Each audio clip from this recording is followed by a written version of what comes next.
Brighton Pride Parade powerful float message, there is no LGB without trans, called homophobic. In an article written by an anonymous author, the UK's Daily Telegraph newspaper on Monday attacked a float in the Brighton Pride Parade. The float, sponsored by the hardware company Wix, featured two signs. The first said, no LGB without the T, and the second said, ban conversion therapy for all. The article featured the headline, pro-trans pride sign by Wix, homophobic, and included complaints from two women about the sign. The first woman was Alison Bailey, a lesbian lawyer and co-founder of the anti-trans LGB Alliance. She was joined by Kate Barker in the article. Barker is the managing director of the LGB Alliance. In the article, Bailey is quoted as saying, quote, "This is Wix promoting unlawful discrimination against lesbians, gays, and bisexuals, and making our rights conditional on supporting another group. We must assume that Wix have not understood the significance of this slogan. They cannot seriously believe that lesbians, gay, men, and bisexuals may not organize in our own interests without the permission of trans people." End quote. You know, I wonder who this anonymous author is. I bet maybe it's sort of the J, K, and the Rowling. You know, and this LGB acronym is a dog whistle for ants. I mean, it's mentioned that it is an anti-trans lobby group. Okay, and who complained? Those two women. That's it. Nobody else complained. When I looked at this initially, I saw nothing wrong with it. It said underneath, we stand by our trans brothers and sisters. Right. Okay, and you know, I mean, I thought there was nothing wrong with it. Yeah, Except, well, I agree with what you just said in terms of the focus of the article for the newspaper. This is a major daily. This is a Chicago Sun-Times, a Miami Herald caliber paper in the UK. So we're talking about a major paper. This philosophy of focusing on LGB at the exclusion of the T is a very talked about subject in the United Kingdom. J.K. Rowling is comfortable in the UK because she can express the way she expresses. Oh, wow. And so the question there is, how is this discrimination against, when the point of the Wix float was, how do you have an acronym where the entire acronym works together? We add the Q here. Frequently in the UK, they do not. So for us, our branding style at Queer News Tonight and Happening Out Television Network and Hotspots Magazine is LGBTQ+. That's just a branding decision of our acronym.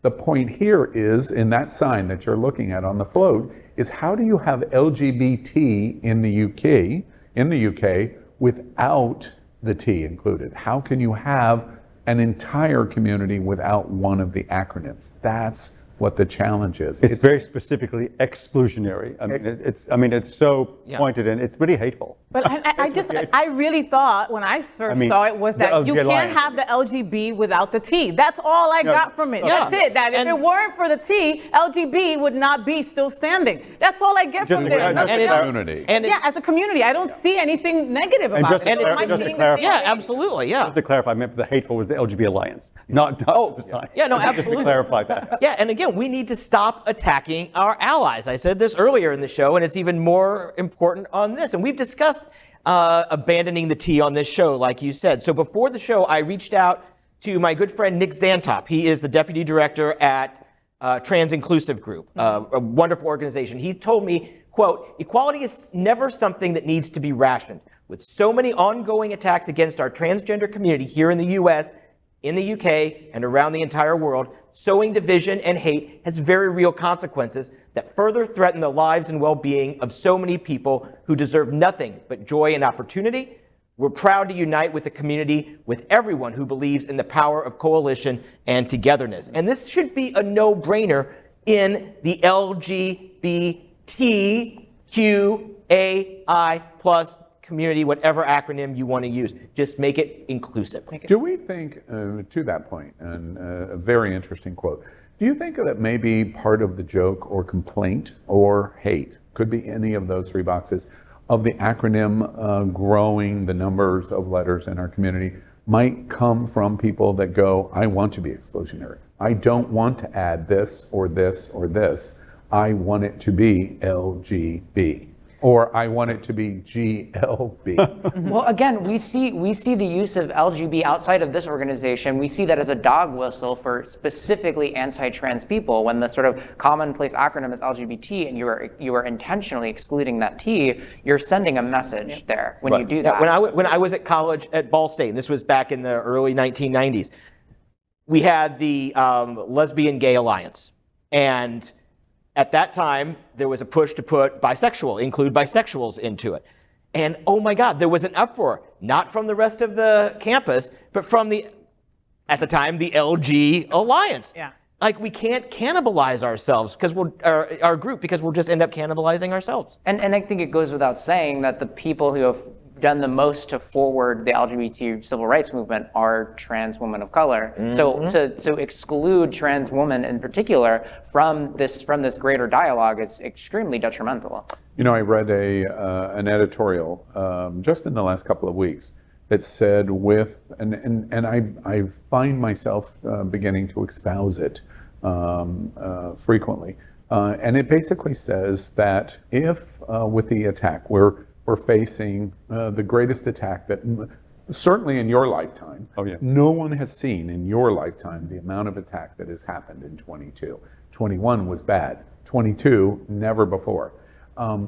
That if the LGBTQ plus and whatever other letters that you're comfortable in adding, unless they all work together to support each other, to stand together and to fight together, there's no possible way of defending against the kind of attacks that we're faced. CPAC happened over the weekend. It was arguably the greatest collection of LGBTQ plus haters in the history of the world in one room. Arguably the greatest ever in history.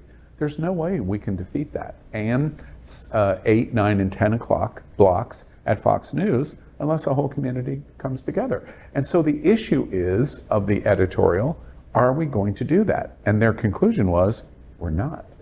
So therefore, we're going to be defeated. And that's what this issue is. Do you think we're going to stand up for the T?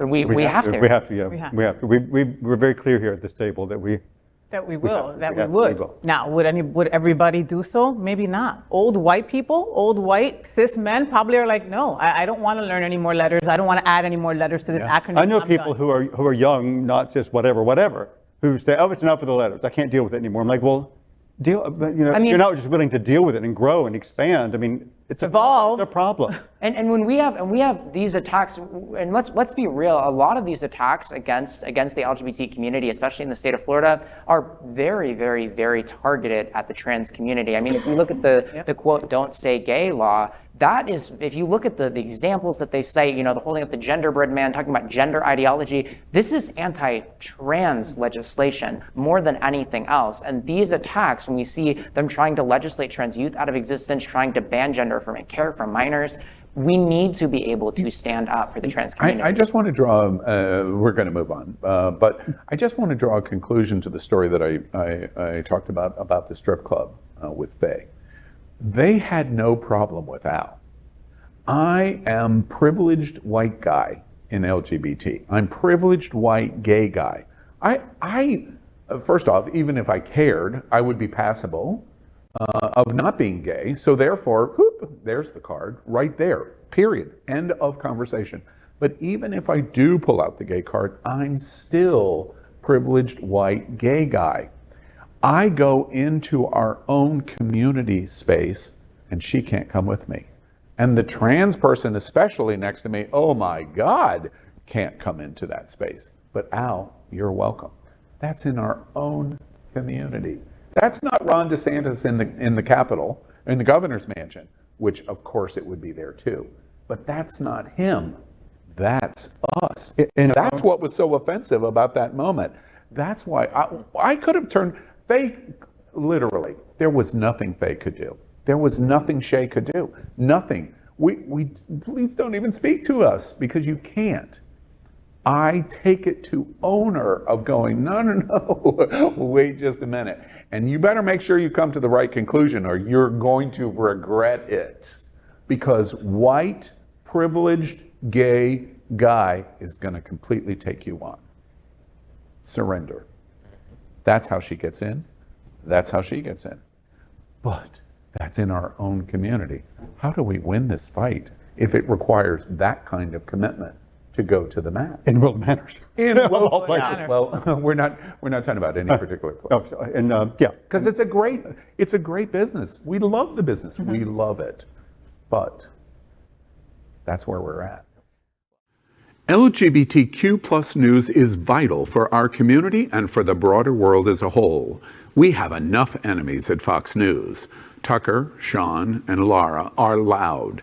We need passionate allies. Happening Out Television Network, Queer News Tonight, and It's Happening Out are literally out of the closet and into the headlines.